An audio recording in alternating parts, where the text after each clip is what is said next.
ফিরলাম, ঘরে ঢুকলাম, ঘরে ঢুকতে না ঢুকতেই মানে এত ভগবানের কৃপা, ঘরে ঢুকতে না ঢুকতেই দোল পূর্ণিমার প্রসাদ পেয়ে গেলাম। একজনটা দিয়ে গেল, মানে তখন আমি জামার ড্রেসটাও ছাড়িনি, তার আগেই একজন দিয়ে গেল। আবার আমি বাথরুমে ঢুকতে গেলাম, আবার একজন এসে ডাকছে, মুনমুন মুনমুন এরকম প্রসাদ নাও বলে আবার একজন এলো। তো আমার টেবিলটায় দেখো শুধু প্রসাদে ভর্তি। আজকে ভগবানের অশেষ কৃপা। মেয়েও গেছে একটা পুজো বাড়িতে, আবার সেখান থেকেও প্রসাদ নিয়ে আসবে। তো যদি না আসতাম এগুলো তো মিস করতাম। ভগবানের প্রসাদ খাওয়ার ভাগ্য তো সবার হয় না, তো আজকে আমার ভাগ্যে ছিল এত প্রসাদ। এই দেখুন এখানে সব ফল কাটা রয়েছে, আর এতেও সিন্নি, এটাতেও আবার সিন্নি প্রসাদ। তো খুব ভালো লাগছে দেখে যে সত্যি আজকে ভাগ্যটা খুবই ভালো।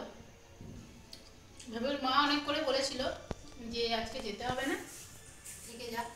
কি মনে হচ্ছে, খালি মনে হচ্ছে যে না আজকে বাড়ি চলে যাই, আর থাকবো না।